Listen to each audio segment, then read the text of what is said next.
And just like that, live on a Tuesday night, it's Triple T, number 173, Talk Time with TJ, and that is I, and I am he. Welcome to Triple T. My name is TJ Zebel. I lovingly refer to myself as a professional problem solver, which I always follow up with no, I don't know everything. Just have a unique way of asking questions, helping people to find the solutions to the questions that challenge them. Glad to have you here, and shout out to everybody out there on YouTube. Hi, Mom. And for those of you that are on YouTube watching or watching the recording, please do me all the free YouTube things like click the subscribe button, ring the bell, leave comments, comment on other people's comments. If you like what I do, please comment. If you don't like what I do, please comment on other people's profiles. You know, silly stuff like that. What else? We have a website, theTSWB.com, thetallskinnywhiteboy.com. That is what it stands for, always has, always will, ever since way before the internet. There she is. And we're still adding little things here and there to the website, so please go check it out, play a little Where's Waldo, and see what changes you can spot. If you see anything that needs attention, please give me a shout as well. You'll find a lot of things about me, or I should say, actually, you'll find a few things about me, because recently I took on a challenge to write down all the things that I have accomplished so far in my life. And I'm pleasantly impressed with the amount of stuff that I put on there. And someday I may actually even put that on the website. But for now, what you're going to find on there is the fact that I have the privilege to help people with such things as depression, anxiety, phobias, PTSD, grief. I get to work with athletes from beginner all the way up to professional level. I get to help corporate leaders doing corporate coaching. Found out that they are humans too. What a concept. Yes. And I do offer a free, that's right, no charge to you, 30-minute consultation. That's 30 minutes of time for you to ask me questions and bring up any concerns you may have going on in your life. And my promise to you is if I feel that I can help you, I will let you know. And if I feel we are not a fit, I will let you know. And I will do my best to help you find the right person to help you with your concerns or needs. Time to introduce the tie of the week. This has been going on for ever since last year, beginning of last year. So we'll see if you guys can recognize any of these fine characters.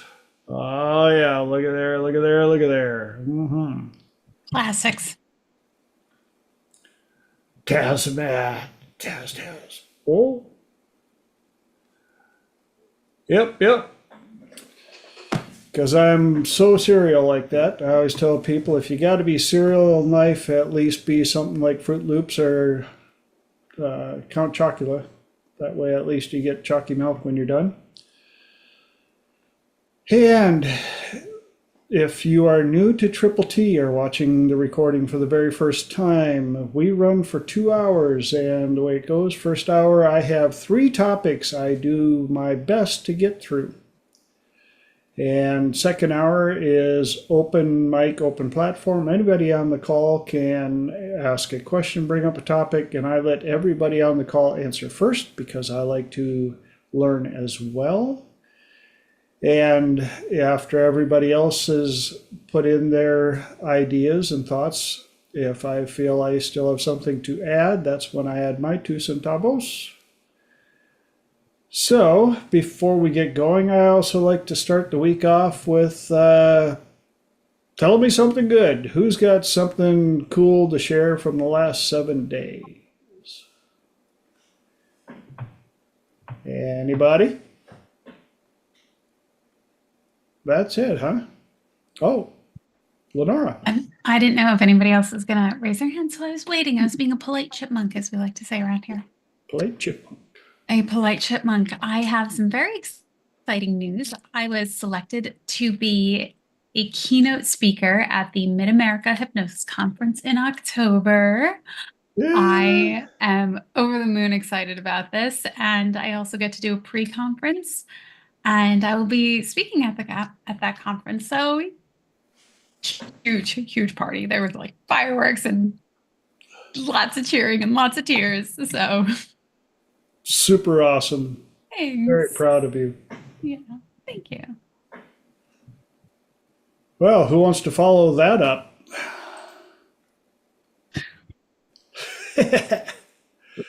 Yep, started it off on a big one. Anybody got anything else they want to share? I just got back from a great weekend vacay with my wife, and we went down to Fredericksburg and saw a lot of cool stuff. Went to the war of the museum of.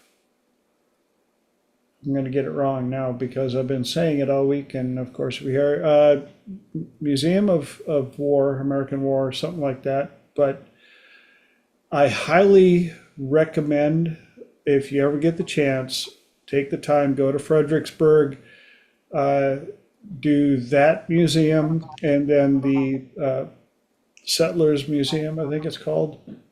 Man, they have some amazing displays, but I'm telling you, if you go to the War Museum, eat first and plan on spending about 5 hours there so that you can catch about 70% of it, if that, in 5 hours. There is so much information. The displays are so well done. It is overwhelming. But you will leave there with a whole new level of knowledge of World War One and World War Two. Crazy amounts of information. So, anything else to share before we jump into the topics of the evening?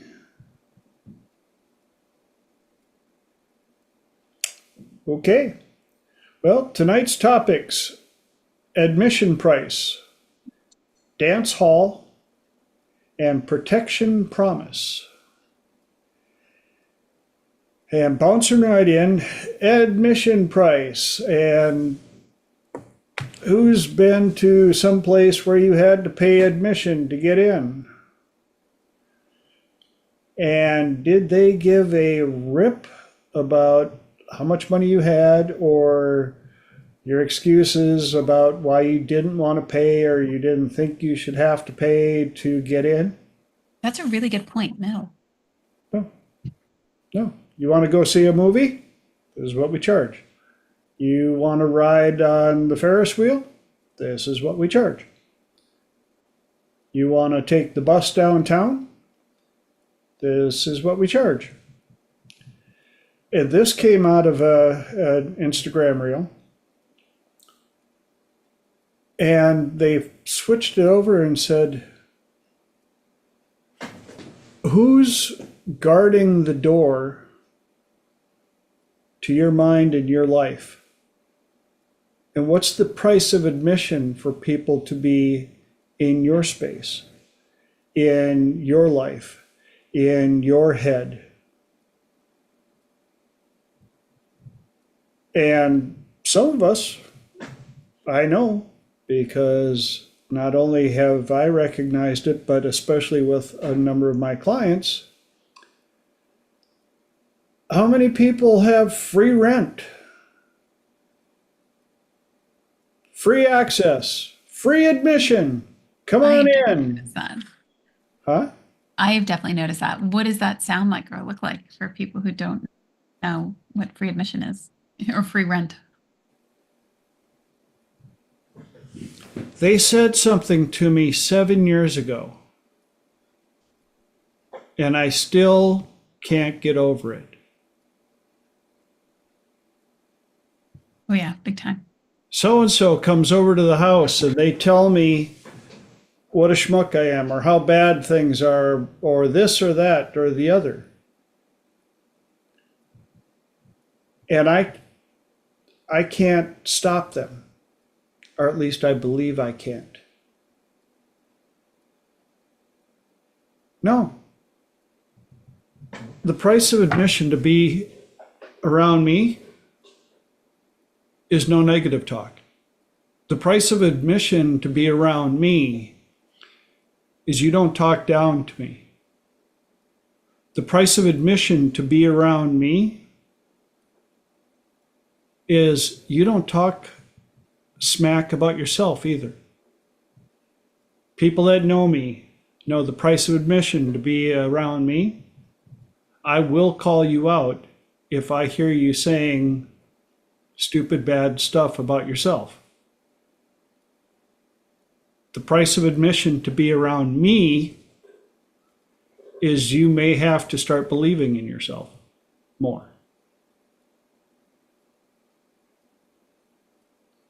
The price of admission to be around me is you're going to have to realize that you're not who you were 10 years ago. The people that you hung out with when you were 7,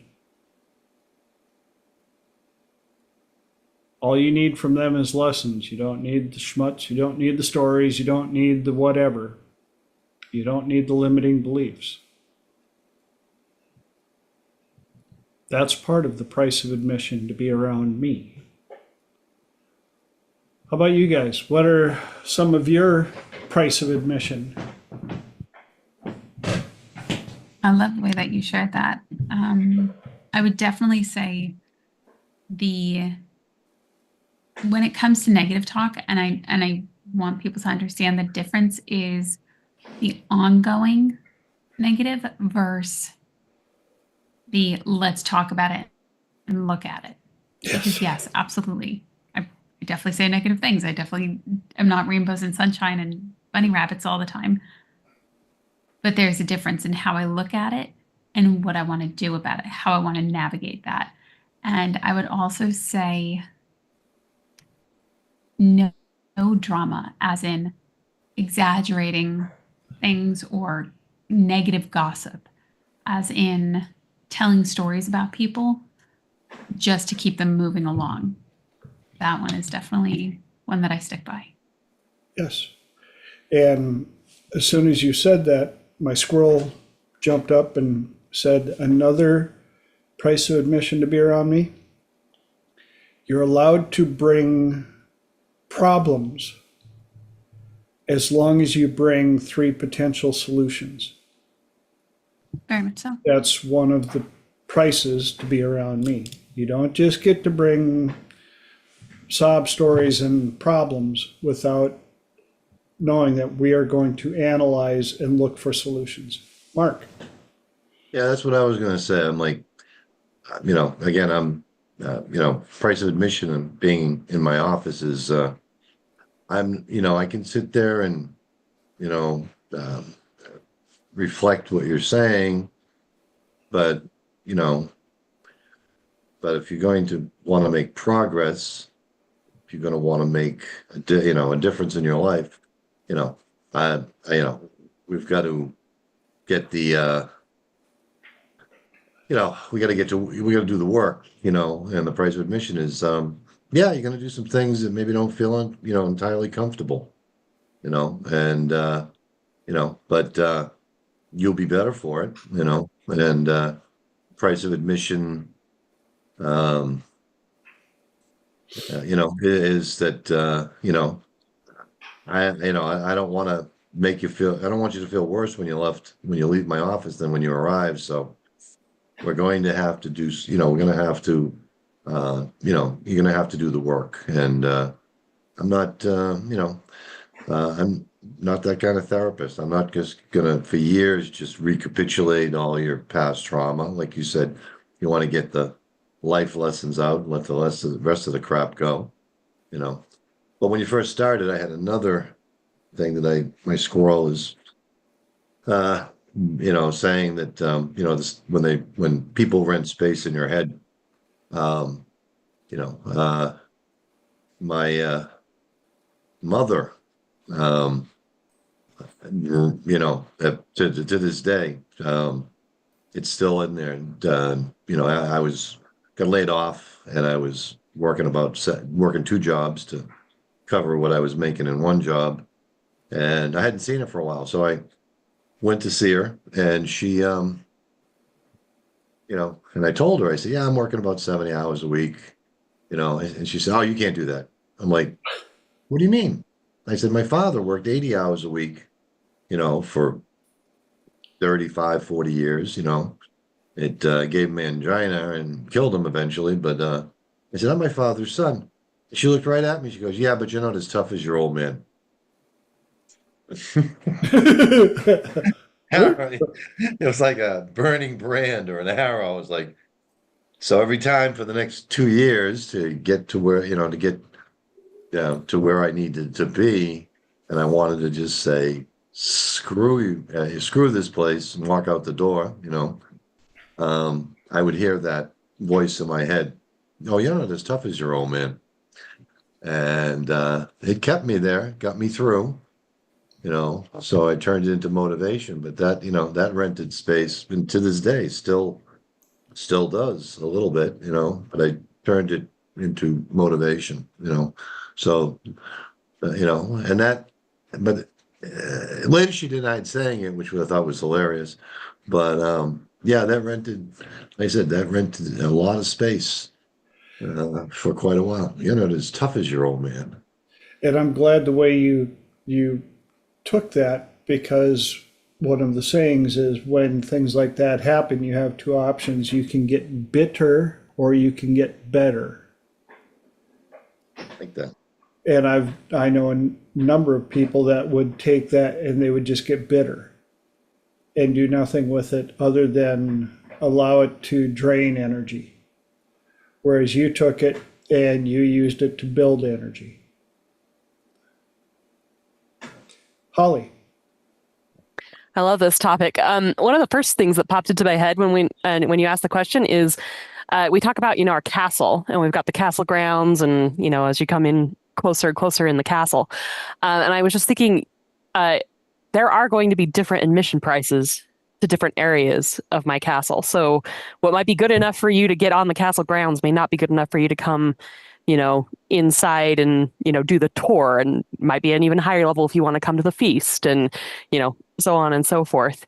And then, but another thought that so I had a couple of thoughts that came into my mind, because there's what are my price of admission, and I do have a couple thoughts on that, but also what do I say my price of admission is, and then how often do I cave on that and let them come in, for free anyway.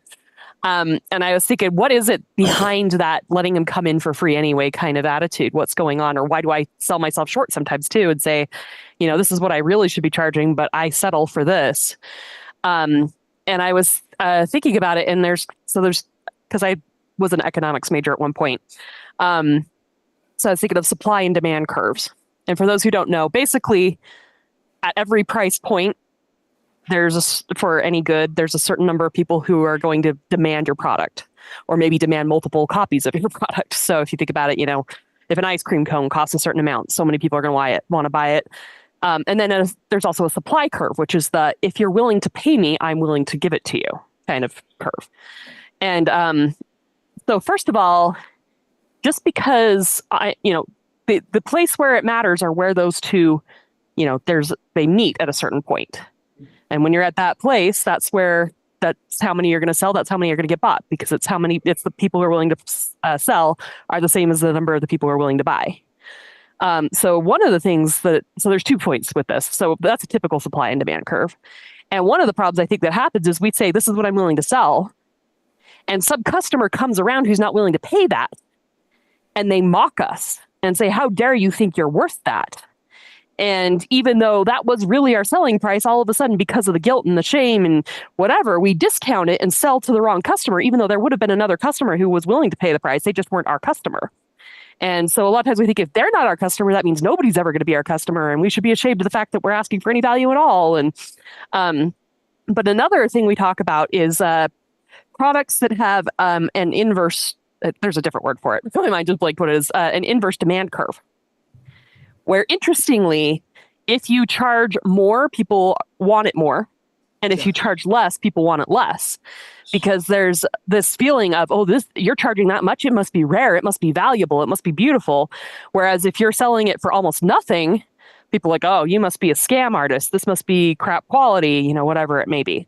And I think a lot of us, at least me, have spent our lives selling ourselves short in a way that the people who want the good product don't believe we could be the good product because we've taken our price so low. Yep. And the people who have bought our product are the people who think that we're going to be crap. So they've basically been treating us as if it's a crap product anyway. This is the bargain basement. They talk about if you go into Walmart or, some discount place, they purposely make sure that in the discount bins that the product is all mixed up and not organized. And, there's a Dick Van Dyke episode where they come in and the salesperson is purposely mean to everybody because that's what those customers expect. And it makes them feel like they're getting a good deal, And so anyway, we might be attracting those kind of customers into our life, the people who are looking for a deal and they want it to be kind of a crap product. So anyway, that's my big thing. I will say, I think for at least I will say what, Lenora was talking about, the gossip is a really big one for me. If you gossip around me, that is not going to win you any favors with me. But one of the thoughts that also came to me too is I think there's a difference in context. And this is whether it's gossiping, whether it's talking bad about me, whether it's talking about bad about themselves, whatever it may be, that, it's different if you're gossiping to me because you're trying to get me to discount somebody and you want them to feel bad about themselves. It's completely different if you come into an official session with me and you're somebody who's never been allowed to stay how it is and you just need to, do free chair therapy or whatever. And tell them how you feel and tell them what you feel. That's not gossip. That's processing. We've talked before about the difference between processing and ruminating. So if somebody is either A, processing instead of ruminating, or B, let's say they have a really bad habit, but I can see they're making an effort and they're trying to be good. I will always give credit to effort. Now, that doesn't mean you get to come into the middle. There's still certain boundaries, but I might give you the benefit of the doubt if I can see this is something that's been a lifelong thing for you, but I see improvement. I see you making an effort. I'm always going to give credit to people who are trying versus somebody who doesn't care. They do it and they're doing it from an arrogance place and a place they want to tear people around. So anyway, just a few thoughts. Girl, you constantly come in and just the amount of perfect wisdom, you need to take credit for that. Please go watch a lot of the thank you. Triple Ps. One of the things that my squirrels were screaming while you were talking, yes, perceived value. And it's very important. One of the funniest ways that I taught perceived value to the college houses that I was working on and with the kids is when it was time to move out, they would put their furniture that they didn't want out on the sidewalk with a cardboard sign that said free. And the furniture would sit there forever. And I proved it to a number of them. I said, if you're going to do that, post it on Marketplace and a few other places. And if you want to set it outside, you put a sign on it that says $200 or best offer. And sure enough, The ones that put out the $200 or best offer for about the exact same couch on the other side of the street from the one for free, guess which one went first? The $200, because somebody came up and offered them $25. They were going to let it go for free. But another phenomena happened. As soon as that one went, the other one usually followed quickly after, because the perceived value within close proximity bled value over to the other item that was similar enough. Well, if that one was 200 and this one's free, maybe this one's good enough for us. And I learned it as well in a number of the work that I've had. The clientele who, yes, Mike, you're correct, or lost opportunity. Man, we should have picked that one up. I wonder what they got that one for. It said best offer. Yeah, but they probably wouldn't have taken 25, and then they go up. How much did you get for that couch? $25. Ah, I'd have given you 50.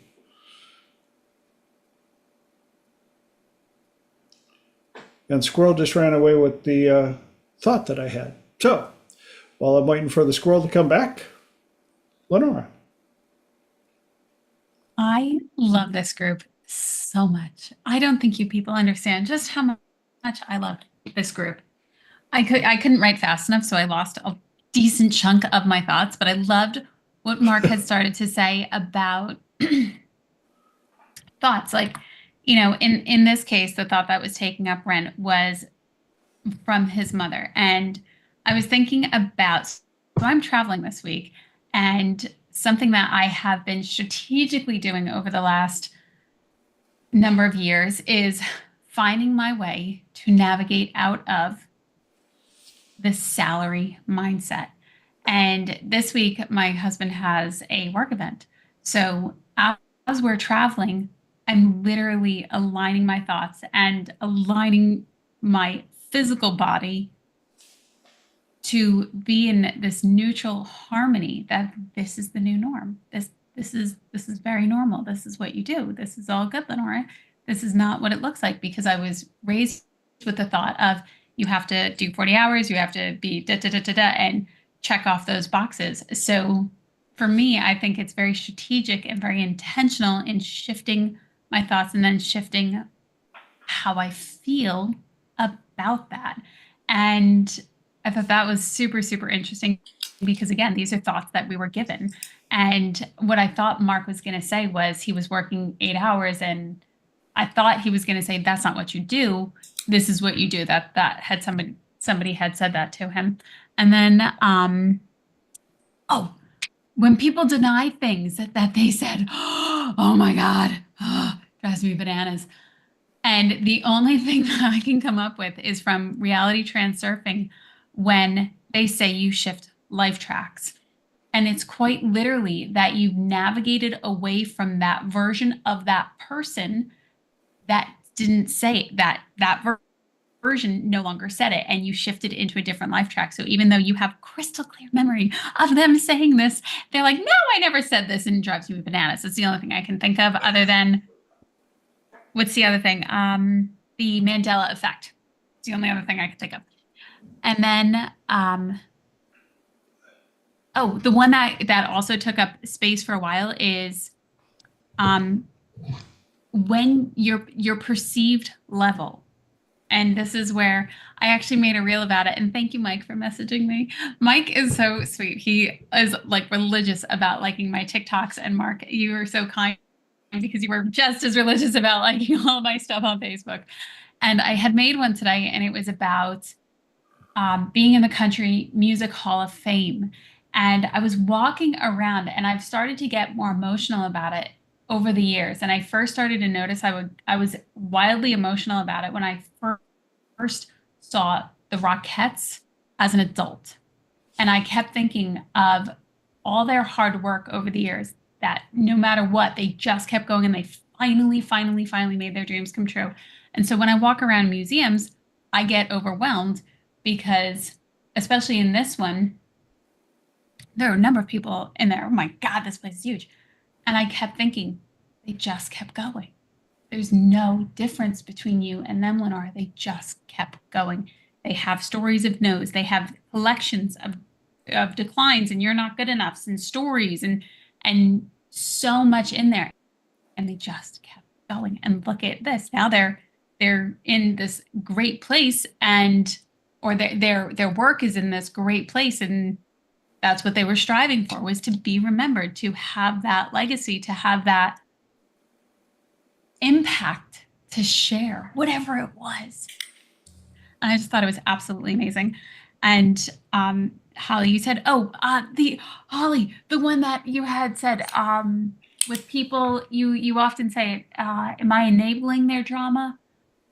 I think you say enabling it, or you say something that's such a beautiful word every single time. And then I literally know what it is, Holly. And then when I actually come on camera to talk, I'm like, bananas, I forgot the word.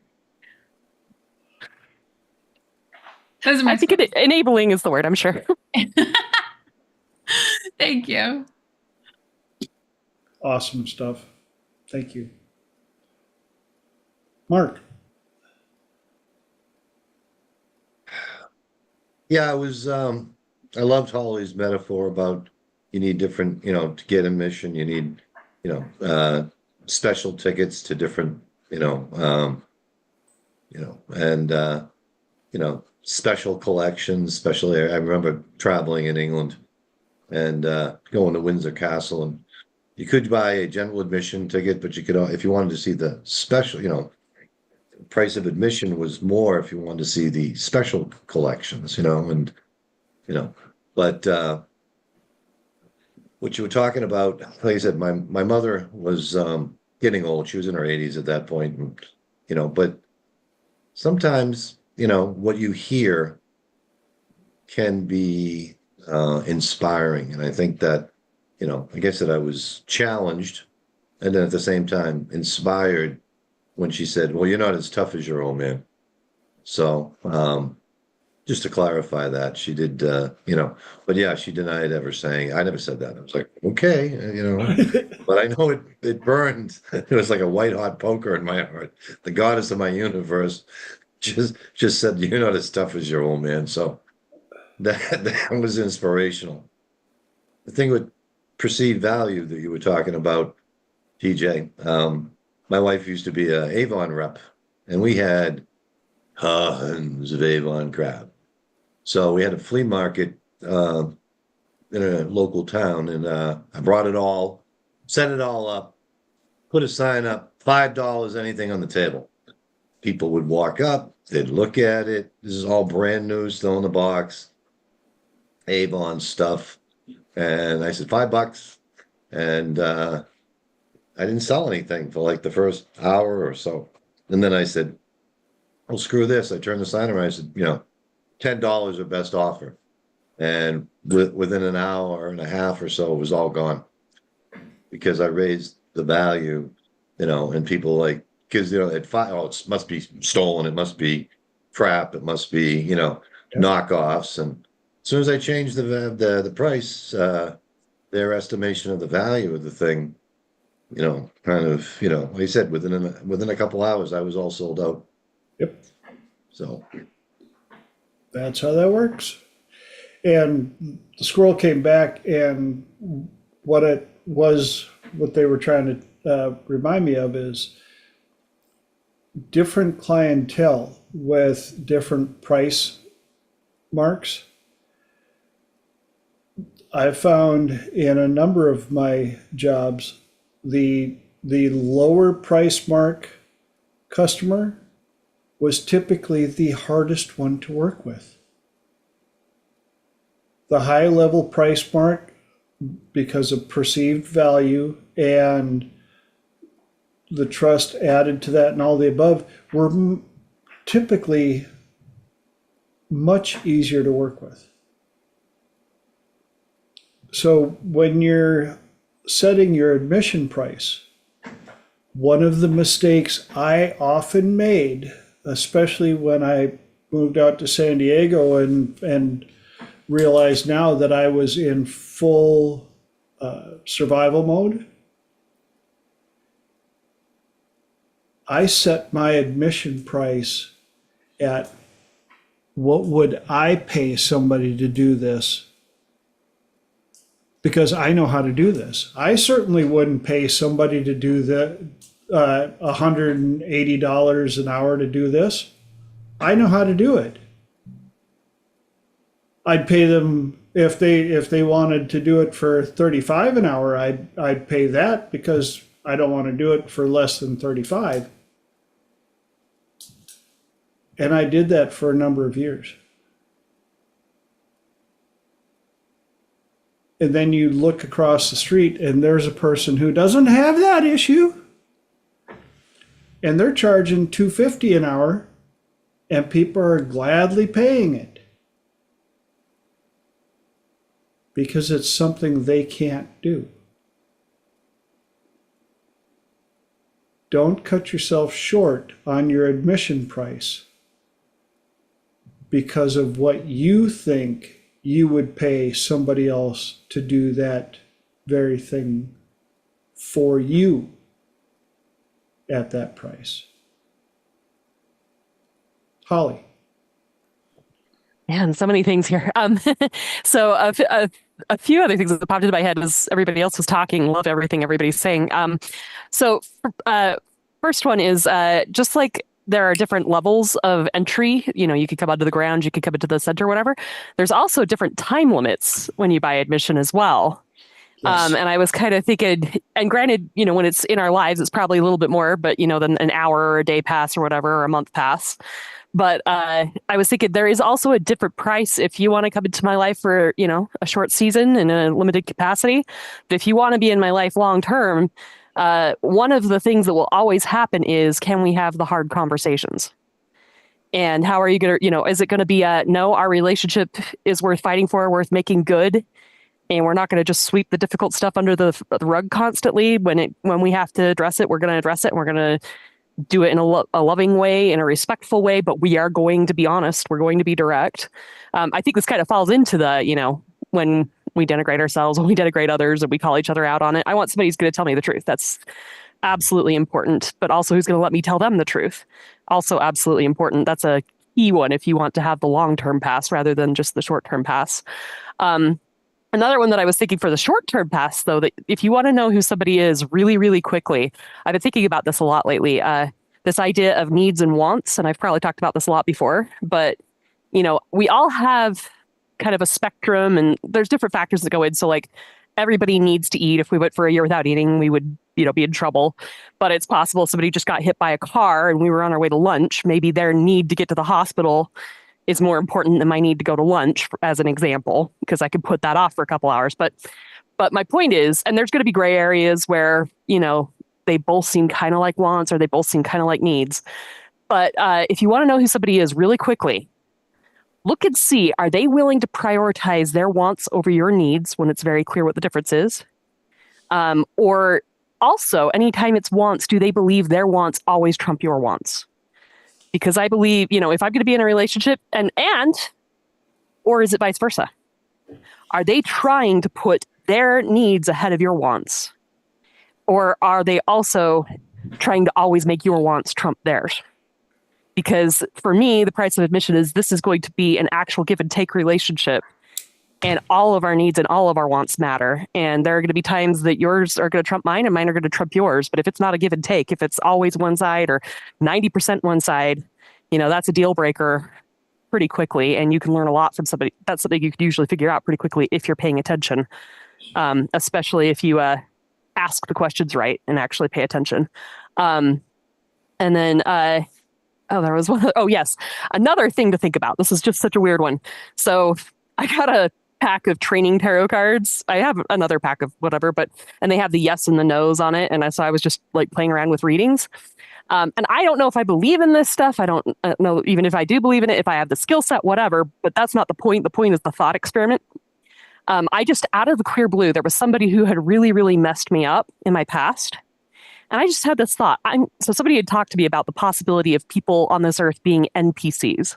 And for those who don't know what NPCs are, that stands for non-player characters. So people that maybe they don't have a spirit, or maybe they do have, because another thought came to me, maybe they have a spirit, but they're in such a different learning place than you, that as far as you're concerned, they're kind of like NPCs. And as far as they're concerned, you're NPCs. This gets to that Zen concept in the Kuji. Anyway, the point, this is not to, be offensive to anybody. It's not even to say it's a real thing. But I just had this thought, read if this person who hurt me was an NPC, whatever that may be. And I got this yes answer. That this was somebody who wasn't even like a real person. It was somebody, it was for my purposes, and I'm not saying this is for everybody's purposes, but for my purposes in this life, it was kind of somebody who I had designed specifically just to test my boundaries and to be there to see if I could learn to say no, and to see if I could learn to value myself and not have let this person take advantage of me and hurt me and cut me down. And once again, I'm not saying that, I don't even know if I believe that that's true. It was interesting, but the possibility, the next time somebody is hurting you and crossing your boundaries and not being willing to pay that price of admission to be in your life, how would you react differently if that person was someone you designed, your higher self designed to put in your life just to teach you a lesson? And as soon as you learn the lesson, that person's basically going to move on and, maybe not even exist. Who knows, whatever. And like I said, I'm not saying this to denigrate people. I'm not saying I even necessarily believe nobody has a soul, or there's anybody out there who doesn't have a soul. But it's just a thought experiment of, what if this person was only put in your life to help you learn how to say no? And the whole time you're not saying no, you're hurting yourself. And even if they're not an NPC, maybe you're hurting them as well, because you're not letting them move on to their next part of their life because they have to sit around waiting for you to learn your lesson. So anyway, random thought. You can call it random thoughts, but man, great thoughts. And both you and Lenora, while you were talking, my squirrels were running all over the place, jumping around. And what they brought up, how much are you charging for storage of old junk, old movies in your head? There's a lot of places that charge storage fees. If you got gosh, I can't think of his name right now, but comedian was talking about only in the US can you have so much junk that you have to rent a place to put your junk, your excess junk. And George what Carlin. about storage fees? What? George Carlin. George Carlin, absolutely, yes. Storing your stuff, and when you go someplace like on vacation, you keep a smaller version of your stuff. Yeah. What are you charging to record other people or to restore other people's stuff? And one metaphor that came to mind was I mechanic, repair guy, all the above. And when I go to get parts, it could be a little part like this, and it's $18. And my clients are like, oh my God, $18 for that little part? It cost 27 cents to make it. I said, you're absolutely right. It cost 27 cents to make it. And then they had to ship it to a place that held it for 18 years so that I could buy it today to fix your 18-year-old machine. You're not paying for the 27-cent part. You're paying for the 27-cent part and 18 years of storage. Well, what are you charging for storage, or what is it costing you to store these old recordings, these old movies? That movie of that one time when your sibling told you you were dumb, or that one time when your mother told you that you weren't built strong enough, or whatever. What's it costing you to store that piece of information? And is it worth storing? Is it even relevant anymore? I've been storing this here old rusted head for a Model A Ford, but it has a crack in it. It's non-repairable, but I've been storing it now for, my grandfather gave it to me. Okay. You've been storing scrap iron. Oh, no, but oh, gosh, maybe I shouldn't store it anymore. What's your admission price? Start going through. Understand your value. Understand the value of the storage space up here. What is no longer offering enough value to be kept up here so that you can move in more valuable things and you can charge the admission that you're worthy of. And I just realized we got 14 minutes for me to try and fit in 2 more topics. So, anybody got any other quick ahas? Mike, please. So it's not only just the clutter that is taking up space that could be used for other stuff, but it's also clutter on the floor and the dirt on the windows and Yes. the all of that stuff that you have to open your eyes and dodge that dust ball, and you have to dodge the box of old kid school lunch comments and all that other stuff. You know what? Time to pull up the dumpster, time to pull out the shovel and get it out of life. This is a very good product for me today. So thank you for bringing that to the table. Appreciate it. Yeah. Hoarders of incorrect information that is no longer relevant. I've been hanging on to this comment from my best friend who told me all these bad things about me in 3rd grade. I've been hanging on to this comment and all of this schmutz ever since. Well, you're a hoarder. If you actually turned your head into a house or an apartment and took a walk through, how much stuff can you get rid of? What needs to be fixed?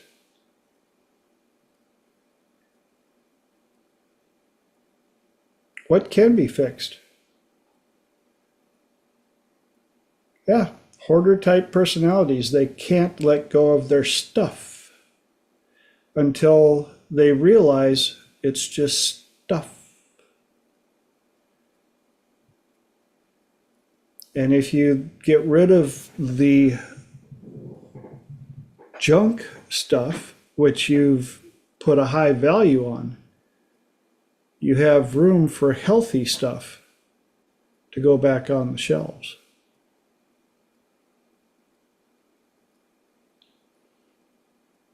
I can't get rid of that old can of soup. Yes, it's from well, I paid for it when I was 18. And it's not really my favorite soup, and it's kind of bulging. But I paid money for it, so I shouldn't, that would be like wasting it. Or are you going to eat it? No, it'll kill me. Then get rid of it. Don't leave it on the shelf.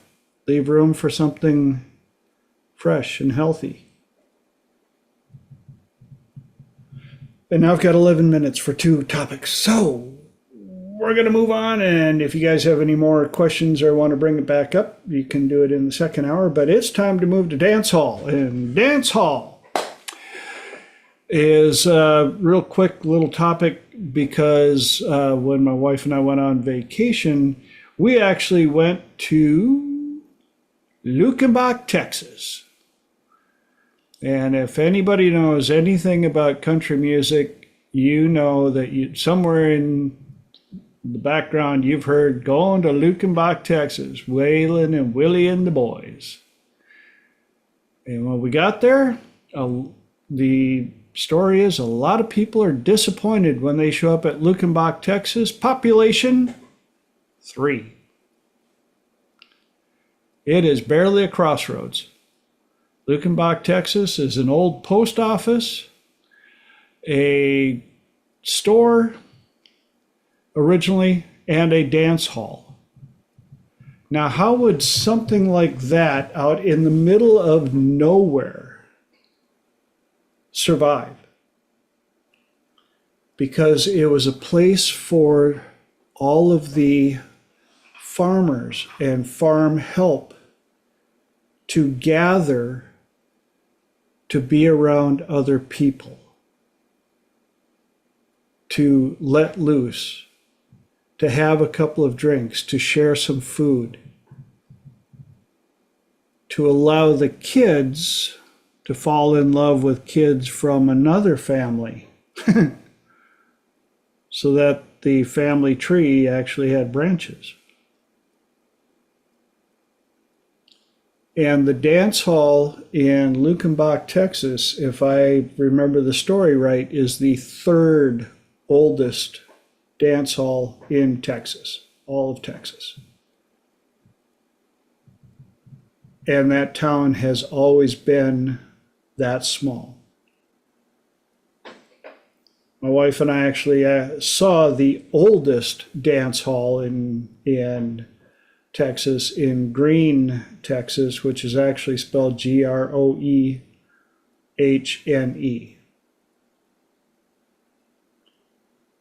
But again, the farmers would travel miles on a Sunday after church so that they could be around other people.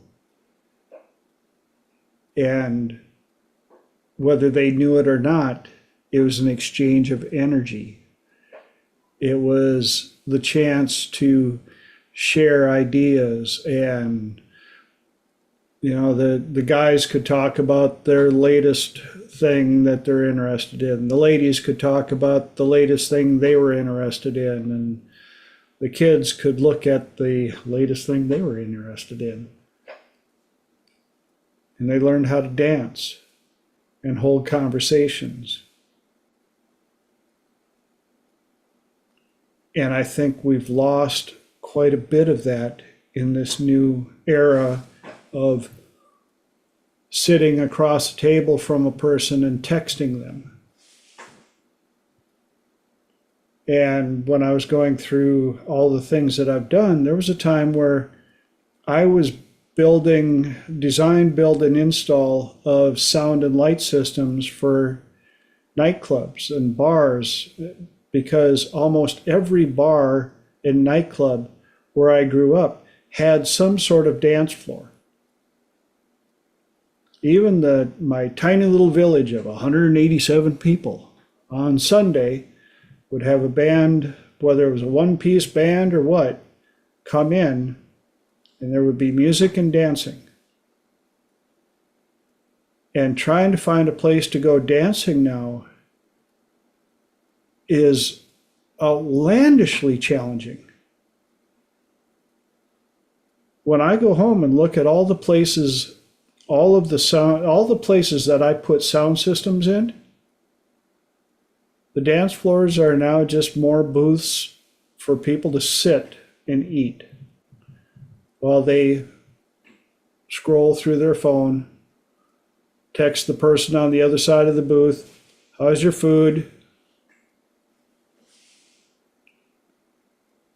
I wish we could bring back dance halls. Lukenbach, Texas still has, I believe, live music every night. And there's still enough people that are willing to drive to support a dance hall from the 1800s in a town of 3. What an amazing testament.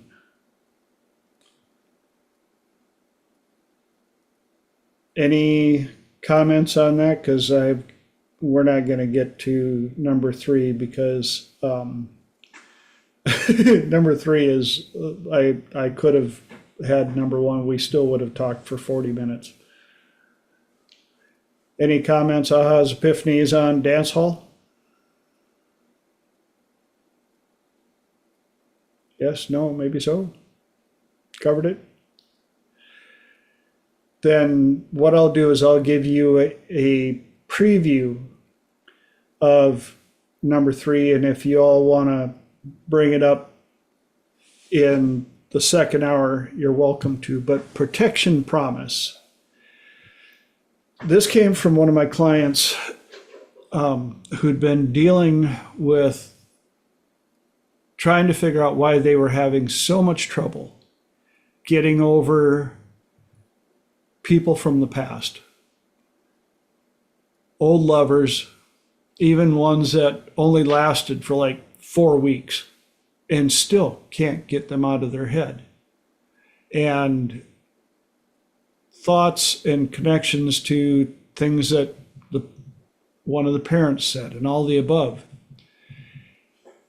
And while they were talking, they said something that sparked a download in me, that they had spoken promises that they took as contractual. I will always be here for you. I will never leave you. I will always love you. All of the above. And they, without realizing that they had subconsciously signed a contract, and they hadn't realized that they could find a way to have the contract null and void, especially to these past lovers. And one of the things that I pointed out to him is it's also kind of like the police are there to protect you until you prove that you are the enemy. The police will protect you with their life if someone is shooting at you, but if you're the one shooting at them, you are now the enemy.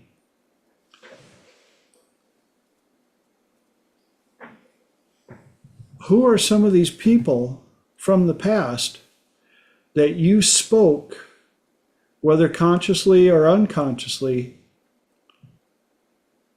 contracts into existence? And did you even realize it at the time? When my client realized this, I did a protocol where I had them go into a hologram deck, and they looked through the files and realized how many contracts they had unconsciously made, and their subconscious was holding them to it. And so they created a court, had a judge review them, and the judge declared that all of the contracts had been held up on their end, and the other parties had violated the terms of the contract. And as such, the contracts were null and void. And when it came to family members, the contracts did not have to include lifetime expense. And so for their children, they were given permission to also get rid of the contracts and offer up their love and support non-contractually. Meaning, now that the children are adults, they are no longer obligated, per se, to give the children unlimited resources or unlimited access, just like with admission price. Yes, you are my child, but to be in my world, the admission price is you don't get to come with a bunch of negative talk and just problems. And that took us up to the top of the hour. Any quick ahas, epiphanies, downloads on that? Or We did it! Yeah, slid that one in under the Holly. Maybe I'll say this is my second half of the hour. We'll comment on that. I just had a quick thought about when are contracts null and void? And I just wanted to kind of list a few of them here. I knew a couple of these, but I just looked up quickly. So if the terms of the contract are illegal, if the terms are vague or impossible to fulfill, a lack of consideration, which means both parties have to benefit from the contract, fraud, any case where coercion or undue influence is used, withheld or misrepresented information, breach of contract by one or more parties, or one or more parties lacks the capacity to enter into the contract. And I was just thinking, if we look back at the contracts in our lives that we want to get rid of, how many times do one or more of those apply? Especially dating. Misrepresentation, inability to hold up the contract, and a whole bunch of other things you listed off. And yet my client was still subconsciously connected to those people because they felt contractually obligated through statements of, I will always be here for you. I will always love you. I will love you unconditionally. Blah, blah, blah, blah, blah, blah, blah, blah, blah, blah. Mark.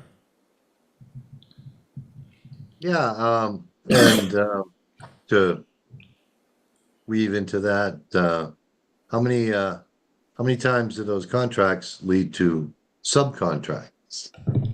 But we don't have to go down that road. I was thinking the contract that I signed, I tell everybody, I said, I know what my marriage contract was, and because I signed it in blood, which was to make all her dreams come true. So I know what my contract says, so I know what my responsibilities are. So, and I've always tried to honor that contract, because like I said, I signed it over 40 years ago, and it's still in with the business term, it's still in force today. Make all her dreams come true. And some contracts are worth keeping.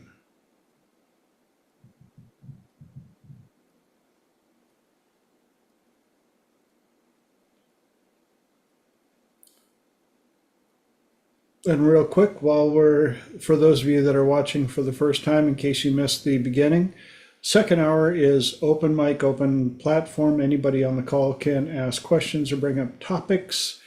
And I allow people on the call to answer first because I like to learn as well. So that's where we're at. Holly.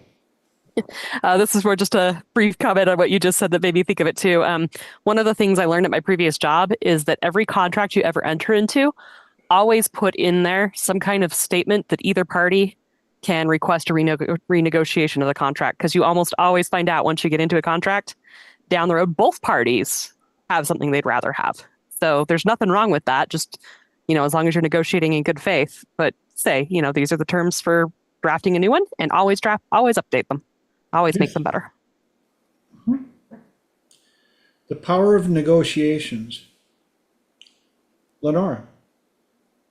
I always like the idea of contracts because even if whether it's a contract with your subconscious or a contract with this person, like in this case, the protective one, the idea of ripping up the contract or even saying, I think it is Dolores Cannon who says to even rip up the contract and say, we tried to make it work this time.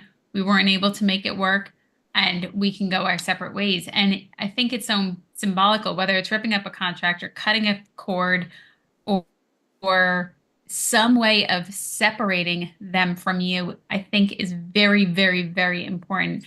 And even putting up protective mechanisms in place to protect your energy so that you don't repeat the cycle. Love the idea of that. Very much so. Because when you go in and you understand how many energy connections you have to these contracts from the past, and you wonder why you don't have enough energy to move forward or move on or believe in yourself or any of the above. When you can cut those energy connections and take all of that energy that was going out and move it to a location that is beneficial for you, woo, life changes a little quicker.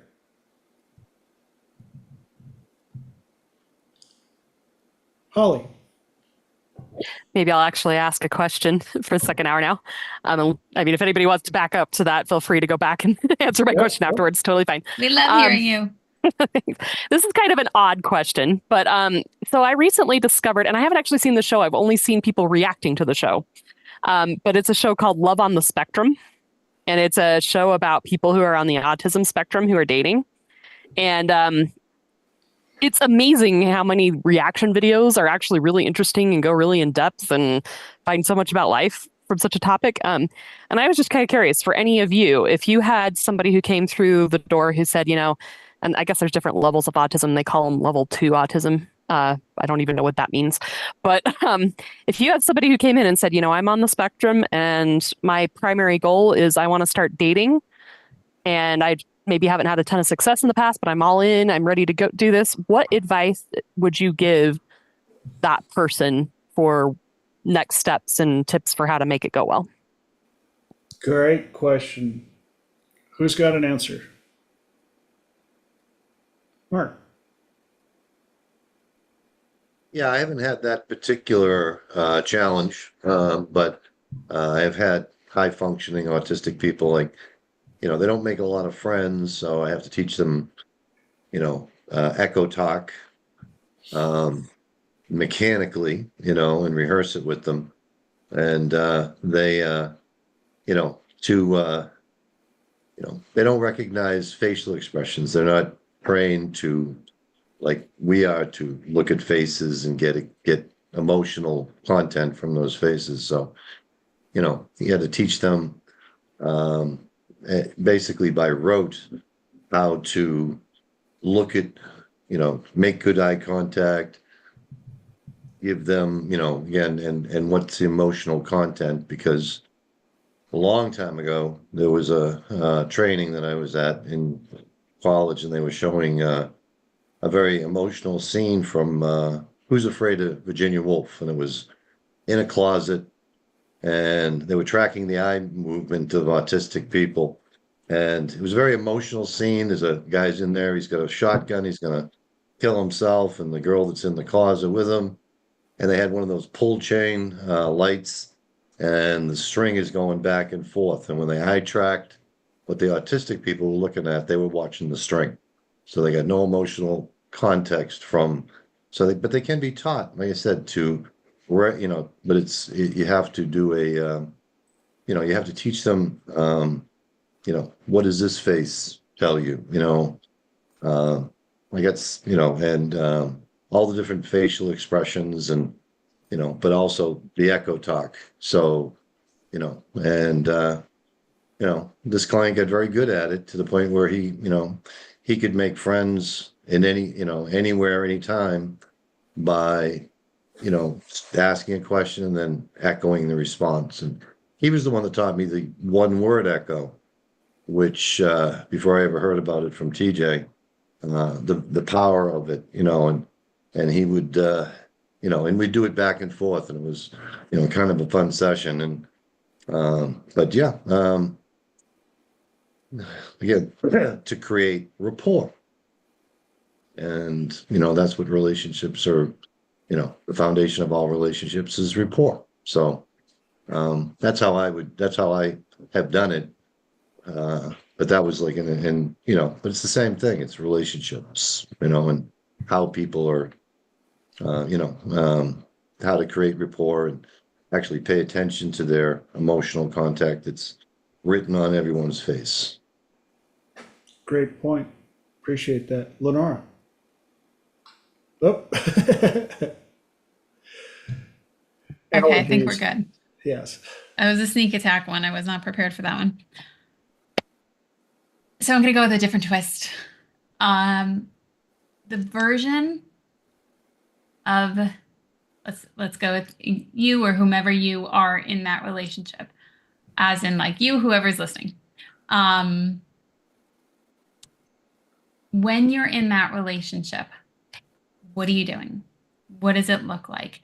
And not so much future pacing, just in the idea, are you two sitting across from each other? Are you sitting on the couch? Are you at dinner? What are you doing in this picture of that relationship? And then to even ask what and spend time with that version of you in the relationship. Ask them, what are they doing? And notice really specifically, because this helped me massively over the last couple of months. Not just what are they doing? How are they acting? How are they talking to this person? Especially, how are they talking, and then how are they received by this person? What is the conversation? How does your body feel? Because when I was doing this, when I first sat with this version of myself, that version of her I thought was great. And then I started to integrate people, and I would notice I would come out of that space and I'm like, okay, how does she act with this person? What is she saying? How does she move in this conversation? How does she talk to this person? Especially, and I knew my voice would go through some changes as in getting more confident. But I also notice how my voice changes depending on the person I'm with, which I'm also like, bananas, I didn't want my voice to change. Like, come back here, come over here. When you're with this version of this person in the relationship, then keep pulling her or him, that version of you, toward you. Spend time with them and also act as them. Notice when you're not acting as them and what changed. And it changes quick because your body's like, it felt uncomfortable. Because what you're doing in that, and I didn't understand this until really reality transurfing and ChatGPT and a whole lot of reflection. When we shift, we are constantly shifting in real time. When we shift our thoughts, when we shift that alignment, when we have this great moment and you're feeling totally aligned, and all of a sudden your anxiety came back to you and you're like, what the hell? I just was not with you. Why are you here? That's real time shifting. And I didn't understand that. Now that I understand it, I can go, oh, I noticed I came out of that space. I notice I want to go back to this space. As you're doing that, you're getting that emotional, physical stretch of your nervous system. And there's going to be this resistance that goes back and forth. And when you can when you can naturally, neutrally stay in that space, you're raising your frequency and you're vibrating at the frequency that you want. And you are shifting into the life track of where you are with that person in real time. It's not tomorrow, it's right now. My thoughts on that one. Did that make sense? I love that. That was how great. you put in naturally, neutrally shifting. I thought you were going to tell me I was on mute, and I'm like, bananas. No, I wouldn't. I would have let you know way before then. Thank Right. you. But yes, naturally, neutrally. And I did not understand that because I used to think, especially after the infomercial movie of The Secret, that I had to be in this heightened state of joy and bliss and da da da da da da. Da. When you're that high, you're introducing unnecessary resistance to alignment. That's the whole banana picture peel I didn't understand.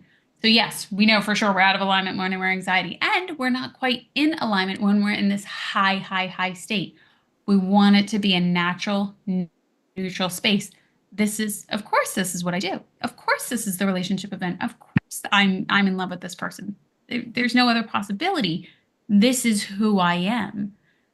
That is how you shift in real time, and it's stretching your nervous system, understanding you're holding space for this anxious version of you, and you're holding them, letting them know that transitioning into this being of you is safe. Yep. Mike. Things I'd like to take on to that is, in my experience of my squirrel camp, Love that that. when I think about frequencies, I also think about harmonics, and that in a lower frequency, there is a harmonic, and there are things that come with that. In lower frequency depression, then comes the dirty house, the all that other stuff, and that. And then when I try to raise my frequency, then there's harmonics that don't fit that, the dirty house and all that stuff, or X and Z, the harmonics. And to get a pure frequency, to be able to go through all the different harmonics and find ones that are not harmonizing and be able to clear that out, that would be an opportunity to create a more pure life. Yeah, you know what I mean? So Yeah. And I'm so glad you brought that up, because it kind of fits into the concept of the phrase, how you do anything is how you do everything. And that's why the concept of making your bed every morning seems like, why?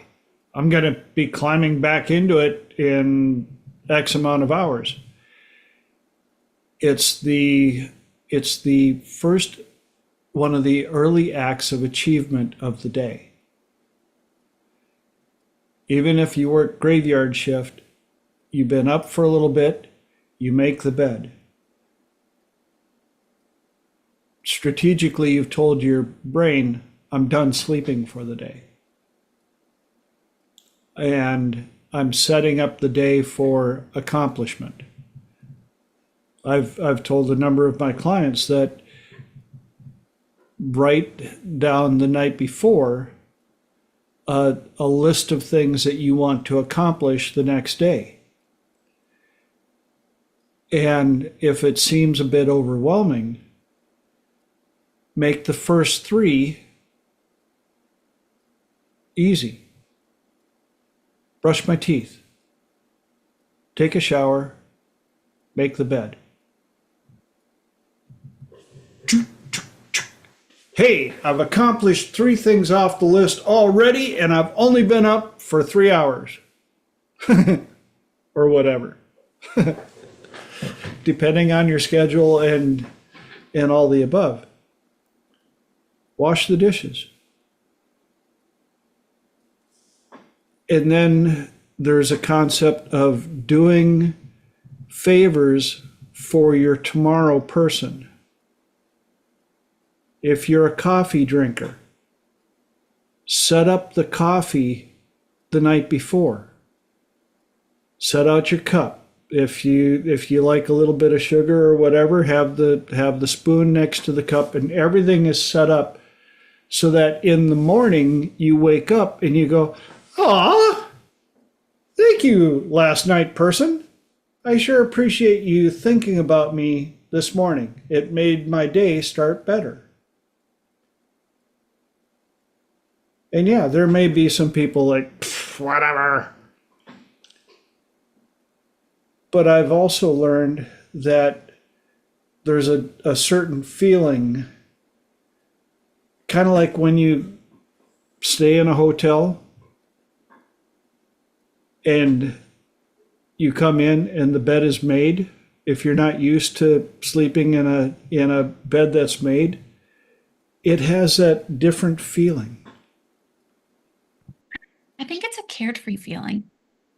I mean, you're going with the idea that you hope for sure that somebody changed the sheets, but I think it's like, oh, this is prepared for you. Of course it's prepared for you. How nice. Yes.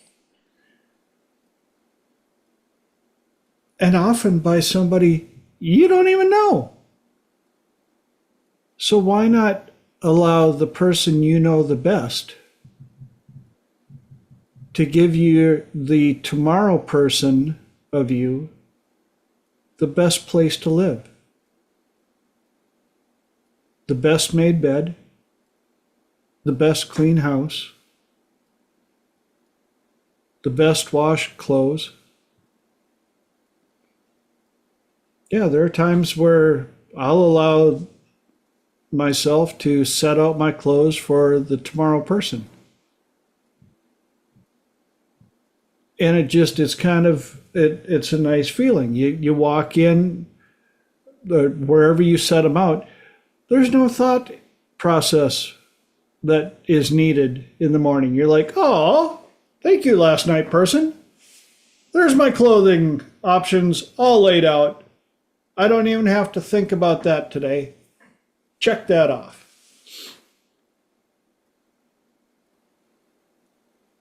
So what can you do for your tomorrow person today?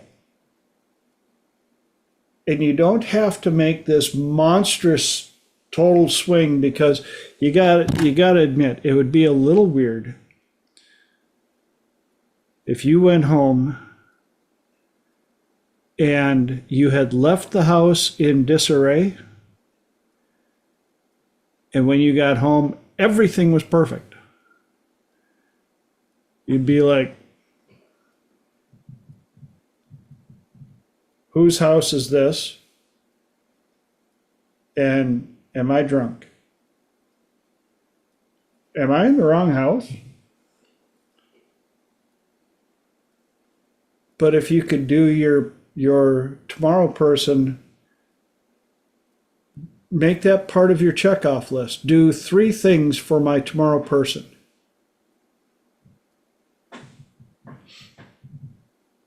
And when they become a habit, add 3 new things. Because your tomorrow person is going to show up every day until it doesn't matter. Because the day your tomorrow person doesn't show up,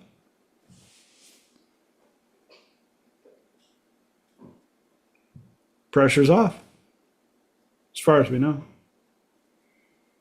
But I'm going to run with that.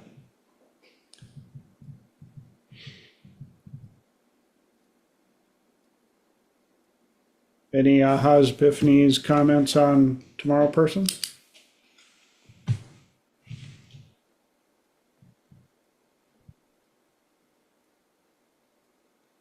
I'm thinking the version, so even as the version that we're continuously becoming, how does this version of you set you up for your tomorrow? How do they take the best care of you moving through the world? And I notice it also.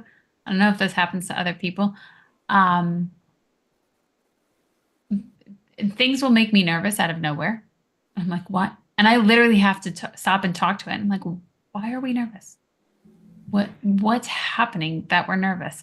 Yeah. So I will again focus on moving through the world as naturally and sometimes even more slowly, because there are times if I'm nervous, I'm like vibrating all over the place, and I stop. You have to calm down. This is not needed. how does this version act? And you do have to focus on it and hold it for a period of time until it becomes your new norm. And I'm so glad you brought that up because, real quick, with the price of admission, and if you were dating yourself, what would you do to impress yourself that you're dating? And how would you talk to yourself that you're dating? How would you organize your house for the date that you're bringing home? Every night. Welcome to my house, person that I have to live with for the rest of my life. Holly. You know, when you were talking about future person, by the way, I do fully endorse that. I think it's very powerful. But one of the things you said was you mentioned that you thanked previous person for doing that. And I was realizing in that moment when I've done stuff for my future self, I don't think I've ever bothered as future self to do anything for past self, even if it's as simple as saying thank you. And I think sometimes too, I was thinking this is kind of the same pattern of like people pleaser and constantly putting other people before me. I think there's a part of me that's always like putting current me and past me on hold and, for future self. And I'm trying to people please future self. And I was thinking that maybe I still, like I said, I still think there's value in doing stuff for future self, but seeing it as this is kind of a teammate thing. And it's also okay for me to do things for past self, even if it's just I'm going back in time and helping younger me who didn't understand have better resources to deal with whatever happened. That's future me helping past me. So it doesn't always have to just go forward. It can go both directions, and maybe past me won't be as resentful of doing those things and will do it more frequently if the gratitude's there and if it feels like a team and if it, I don't feel like I'm lesser because I'm past self, like future self can't exist without past me. And, anyway, just kind of this interesting thought There. of, yes, future person matters, but so does past person. You hit it right there. Future person cannot exist without past person. And yes, past person got you this far. Whether it was a bumpy ride or whatever, it doesn't matter. They got you this far. And now it's time to, like you say, the gratitude thing is very important. The amount of work that past versions of you put in to get you to where you are today. Yeehaw! And how can you help past you clean up all of the junk that's stored that doesn't need to be there that may be bogging them down? Well said.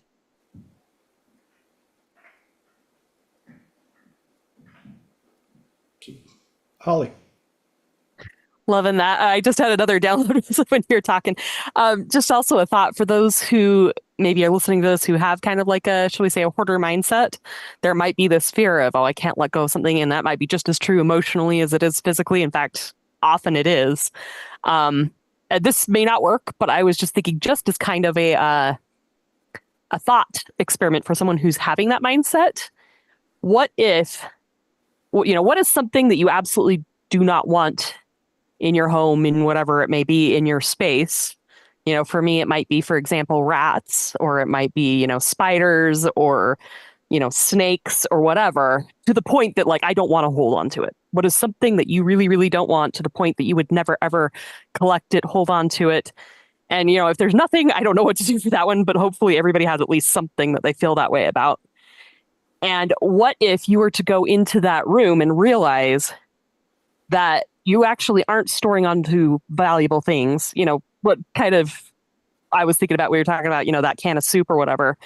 Because I think there are some people who hold on to that food storage because they think it's going to save them when the apocalypse happens, not realizing it's 50 years old And as soon as they eat it, it's going to kill them, and they'd be better off going out and, eating the grass or the dirt than they would that can of food that they thought was going to save their life. But, what if you were to realize when you look into that corner that all it is full of whatever it is, that thing that you would never want to hoard in a million years, whether it's rats, snakes, rusty, sharp things, whatever. And on top of it, what if you didn't have to be the one that went in there to clean it out, but you could hire somebody who specializes in cleaning it out and they're willing to go in for you? Are you willing to give them access to let them do that for you? So different thought, but like I said, just for the hoarder's mindset, if that helps, throwing that out there. Keep in mind, I took care of college rental homes for 15 years. Once a year, those houses got unhoarded because those college kids would collect in the space of 9 months the amount of stuff and things that you would find. Very little shocks me anymore. But when you realize that some of the stuff they were holding on to, even if it was a food item, the rat that you were scared of would be a healthier meal than what they had been hoarding or keeping or storing.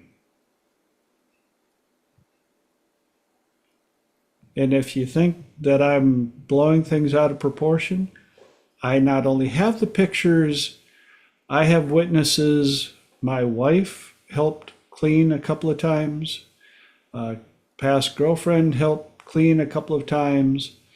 And they had a whole new appreciation for why my house is clean. Just saying. Mark.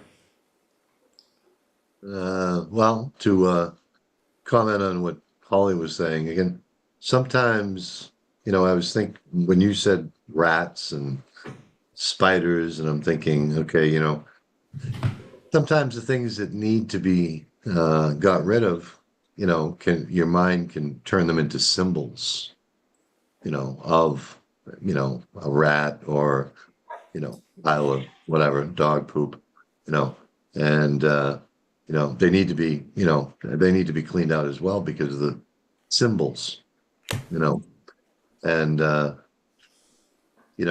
noticed, like I said, the word alignment seems to be,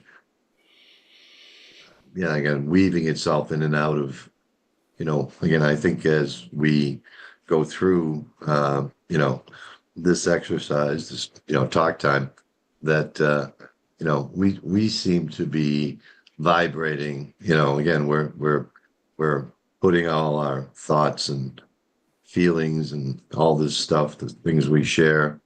And I think we get in alignments, over the course of 2 hours. So, and that leads me to, like I said, the question I had prepared for tonight was, when you're in alignment, how does that feel? How much more can you accomplish when you're in alignment? And I had the other day, I had occasion to take a walk, and for some reason that just put me in alignment. And as Holly would say, I got in touch with my higher self, and the message that just kept downloading was, all is well. You're in alignment. And you would not believe how easy the day was when I, felt that, and my higher self was saying, all is well, because I felt like I was in alignment. And I think one of the benefits of doing this is we start, vibrating, resonating at the same frequency. And I think we get, more accomplished, and, we get some really great insights and things like that as our personal frequencies are interweaving. And, but the question, when you're in alignment, how much easier are things, and how much more can we get accomplished when we want to always strive to be in alignment and have to do whatever we have to do, whatever rituals or things we have to do to get in alignment. But, the question was, how much more can you get done when you feel that you're in alignment? And like I said, my higher self was sending me that message, which is, all is well. And real quick, a squirrel is screaming over here. For some people that are joining or listening to this concept for the first time, if you've ever been in the flow, where you get this project and you're comfortable, and all of a sudden 8 hours goes by just like that, and you look at the amount of stuff that you've accomplished in those 8 hours, and you're like, I just did 2 weeks of work in 8 hours. Or that writing project, or that homework project where you're like,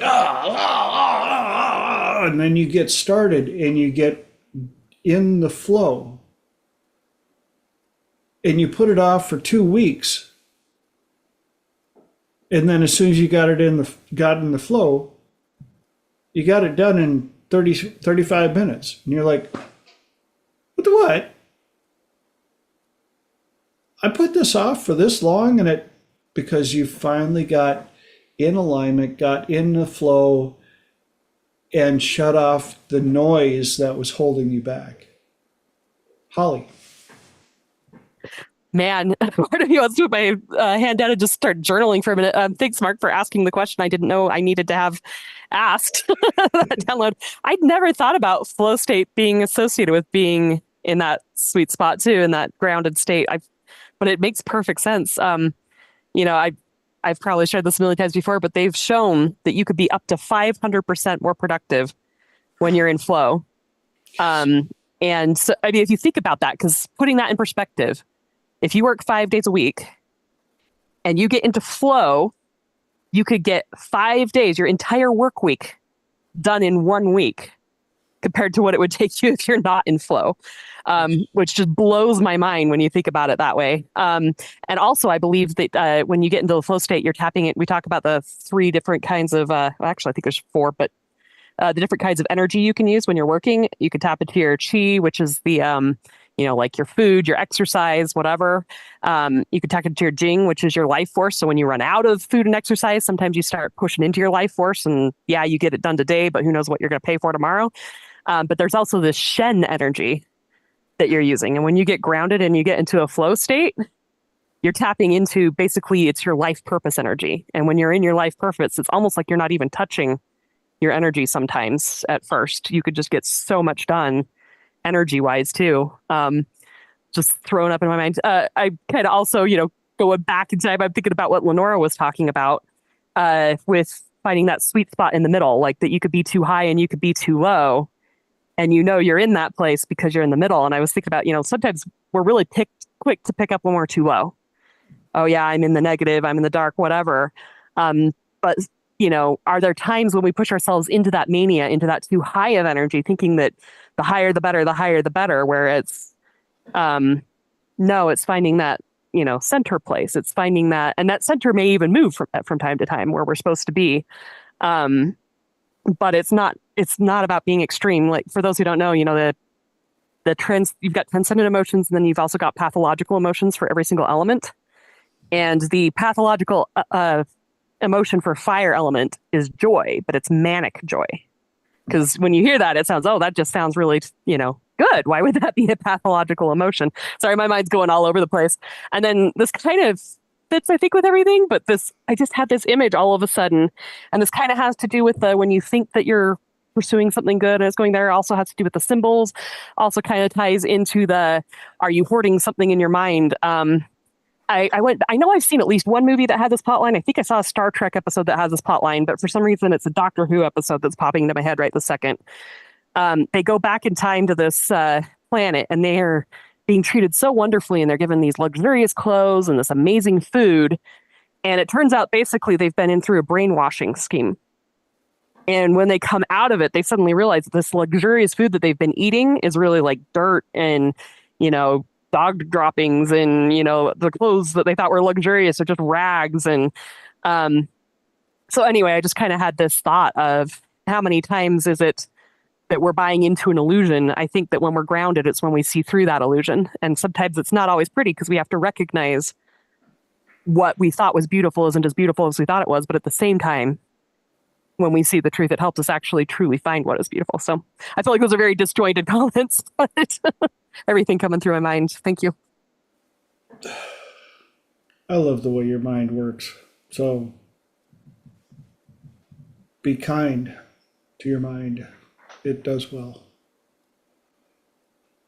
And yeah, there were so many things that were popping up that my squirrels ran into each other and now they're gone. There were so many things I want, and I forgot to write them down. I actually will have to write down notes so I don't forget them. And I was entranced in your conversation. Good to see Michael joining us. Woo woo! Sounds like you guys had a great conversation. I love the horse energy, and oh man, that's so true. Well, I'm glad you're here again, brother. Missed you. FYI, if anybody wants to come down to Cabo, we will be here Yeah, it looks like a terrible place to hang. for about 6 weeks. Right on. So if you get a wild hair, TJ, and want to pop down for a weekend, Yeah. oh, Design life. my wife said 10 more weeks. I'm here 10 more weeks. 10 more weeks. Yes. Design a life is what we call it. Well, come visit. It's Right an easy on. flight from Texas. You can be here in 3 hours, and it's under $200 round trip. Cool. We will be talking, my friend. Okay. Right now we're talking about flow states and being in alignment. That is amazing when you are in flow state. That truly is. Everything cooks. Oh, squirrel came back. This is why it's so important when I work with my corporate clients to teach. I teach them about understanding who's on their team. It's so vitally important to build the proper team because it only takes one to ruin the flow state of a team. One of my little quotes is, "It doesn't take much vinegar to ruin the punch." And one bad person in a team can really destroy the flow state of not only the team but the organization. And they may look great on paper. One of the I think it was Vaynerchuk, either Vaynerchuk or Simon Sinek, that stated it's better to hire for personality than skill sets. Skill sets can be taught. Personality is really hard to teach. If you have, especially if you've got 4 or 5 candidates for a job, and they're all pretty similar, hire for the personality versus the best skill set.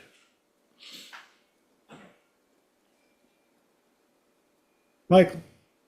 They did a story about that. 2 guys were vying for the same job, and they were neck and neck. They were both evenly qualified. They were both friends, and the boss took them both out to eat at the same time.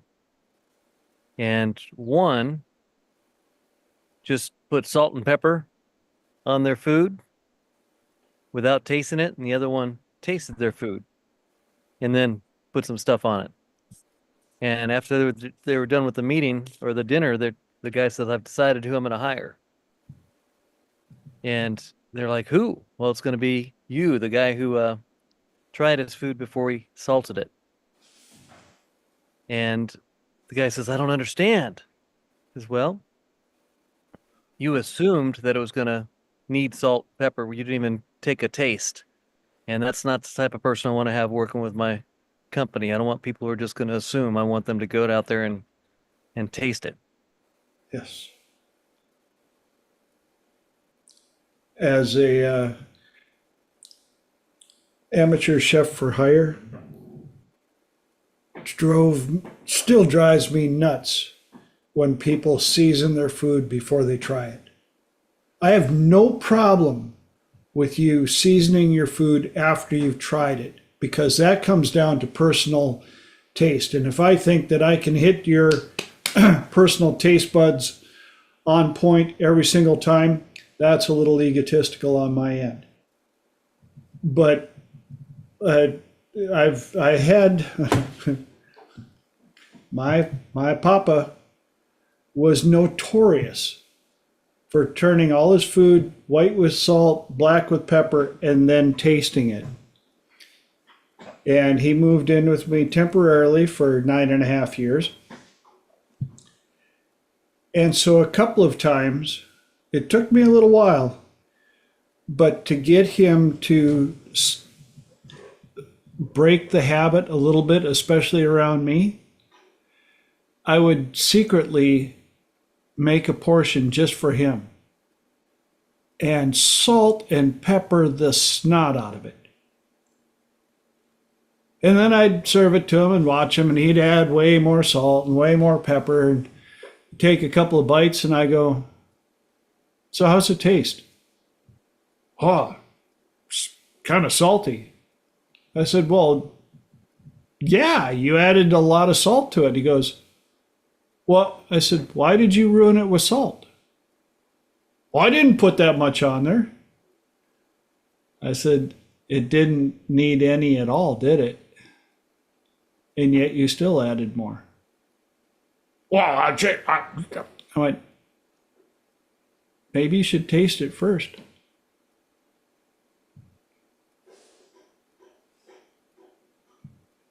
Holly.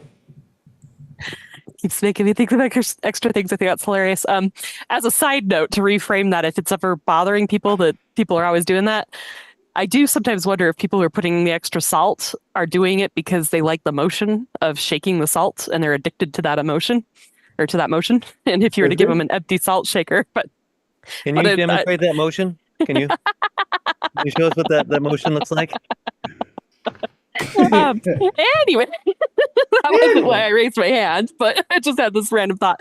I think that these are absolutely fascinating, but it did make me think of this lecture that I'd forgotten about for a while. And it was talking about, first of all, it was saying when you have people on your team, it's more important, they've shown, to keep the wrong people on the bus than it is to get the right people on the bus. So that is definitely a thing, that one bad apple poisons the whole barrel, whereas one good apple can't necessarily make the whole barrel good, if that makes sense. Yep.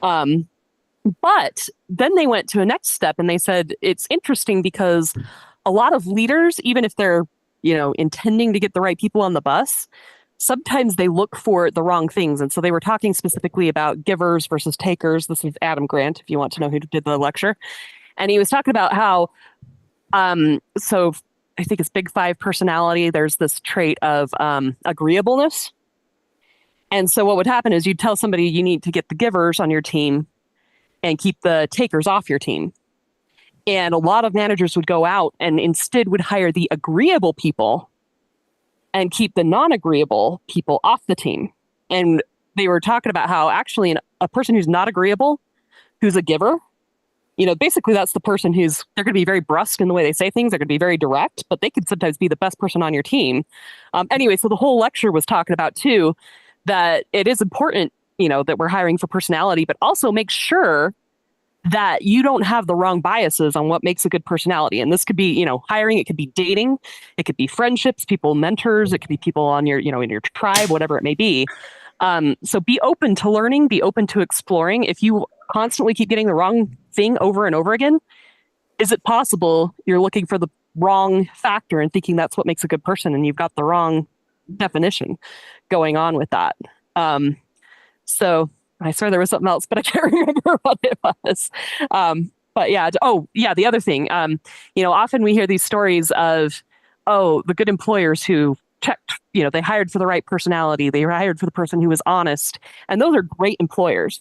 But I think one of the things, if we're the employees applying for the jobs, something to remember is not every employer looks for the right things. They might hire for the wrong things, but Yes. that's actually a good thing in the long run. And I'm still teaching myself this too, because, and this is dating, this is everything else too. It's good in the long run because if you don't want to work for that person anyway. If Yes. they look for the wrong things, that's not who you want to be in a relationship with in any way anyway. So isn't it such a good thing that they rejected you before you even had to bother rejecting them? Oh, the wisdom in that, because I have worked for many different people in many different professions, in many different locations. And I've had some amazing bosses, and I've had some less than. And that's why I offer corporate coaching.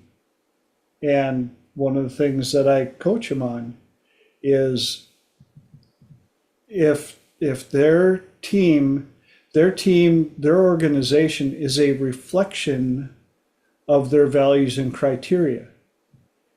And if the team is not standing up to what they had hoped for, they may have to take a close look at that or realize where their weaknesses are and hire somebody. That's where HR, that's where assistant managers, whatever, come into play so that they can fill their weaknesses.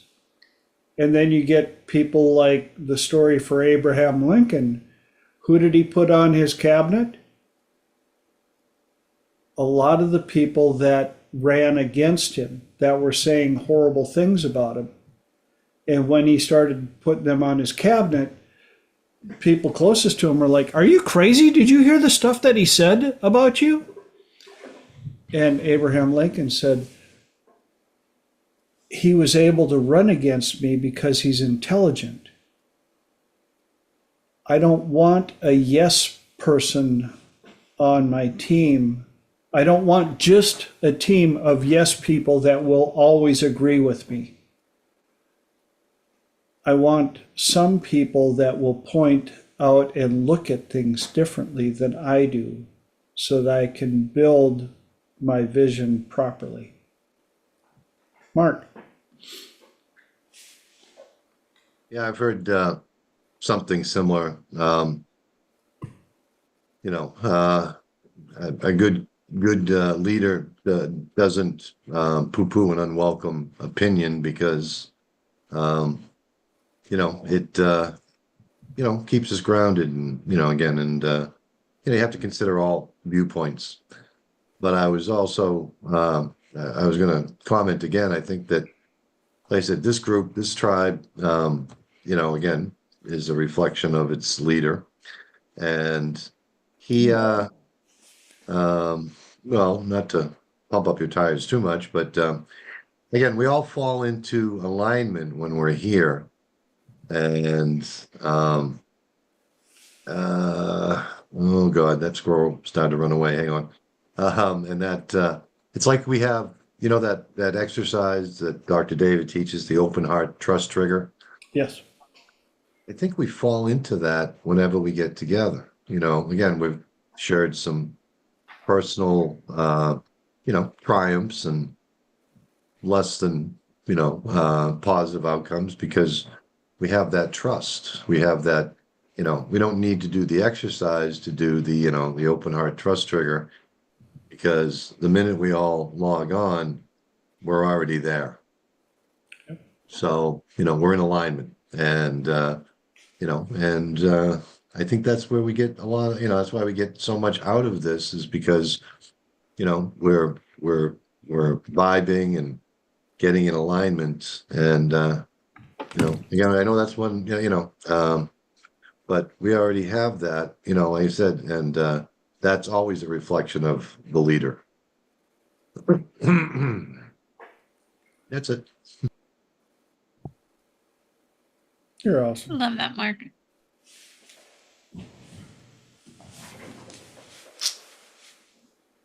Getting all the fuzzies over here. Holly.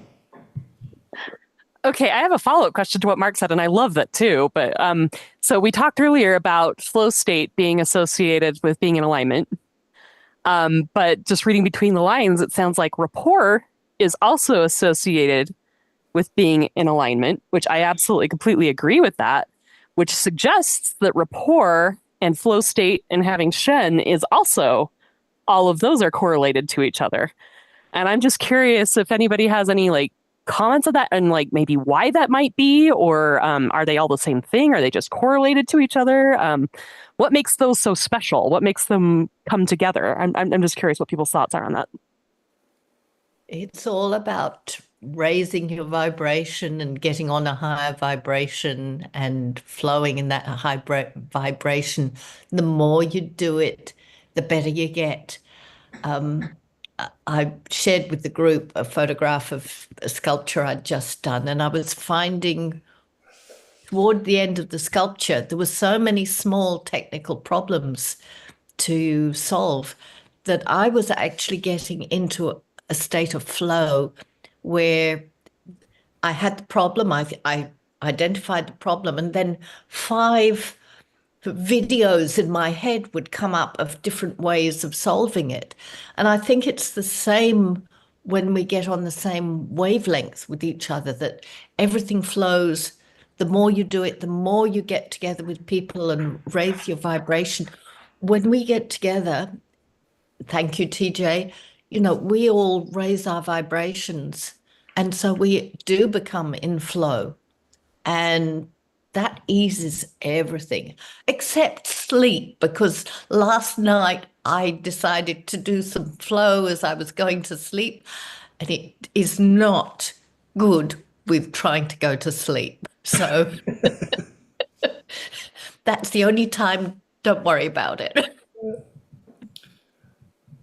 I know when you said that, I know exactly what you're talking about. Be working out at the shop or something like that, and you get into flow. And man, when I had the photography studio and Photoshop came out, oh, when I got in the flow with Photoshop, time flew like an absolute fighter jet. Like I talk, unfortunately, here we are coming up on the end of Triple T again. But yeah, that's one thing about time manipulation, getting in the flow. Time just, but the amount of things you can accomplish as that time is passing so quickly is amazing.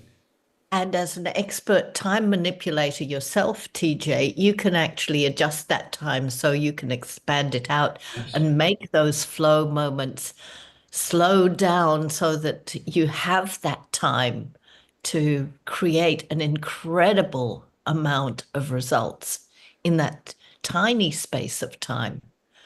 Talk to us a little bit about time manipulation, TJ, because you're so good at it. Well, and while you were saying that, the squirrels were dropping by. That's part of the importance of checklists, because it's almost like future pacing. You start, the more you start getting into checklists and habits of accomplishing these things, you start to realize how much stuff you can accomplish in a compact amount of time.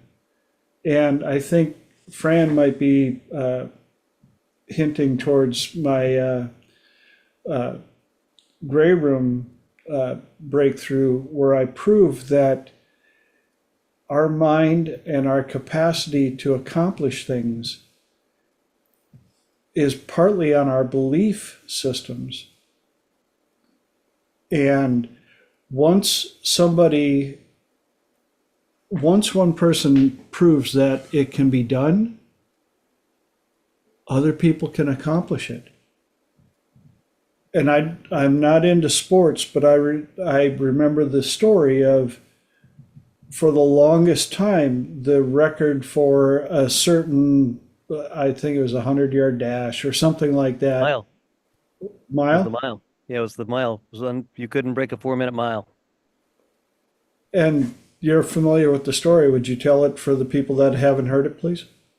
What happened is for years and years and years, they thought a 4-minute mile was impossible. Our human condition couldn't survive it. Our heart would blow up. And then finally somebody beat it. And then all of a sudden, all kinds of people started beating it once that glass ceiling was broken. Roger Bannister. There. And just like with some of the thought processes that we deal with, Dr. David had come up with a process called gray room, which is very effective. And one day I just had this download. I had to do 3 repetitions of gray room, and it was time to come in, and Zach was there, and I'm like, dude, I got to do one more gray room. And he's like, we're out of time. I went, time doesn't exist. So let's see how fast we can do a gray room so I can get one more in. And I did it under 60 seconds. He comes out and he goes, dude, that was crazy. I said, did you get everything out of it? He goes, yeah, every single thing. I went, whee. And I've been able to teach it ever since. To finish the story, the coach didn't believe. He said, if I get the right athlete and I train him, and he found Roger Bannister and he trained him, but he didn't tell him. So when he went to the British Olympic trials, he ran the sub 4-minute mile. He runs over to the coach and he says, Coach, can you believe it? I broke the 4-minute mile. The coach goes, yeah, you've been doing that for months. I just didn't want to tell you because if I did, you'd sabotage it. You'd stumble or whatever. So everybody else believed that that humans, it was incapable for humans. And, but this one guy said, no, if I get the right athlete, train him the right way. But he was afraid to tell him that he was doing it in practice. So he ran over to the coach. He said, hey, coach, can you believe it? He goes, yeah, you've been doing that for months. I just didn't want to tell you because, you'd screw it up if I told you were doing it. Squirrels just came up with a really important little lesson on that. Sometimes we need to keep things secret from others to protect ourselves, our belief system, until our belief system is strong enough to withstand the disbelief from others.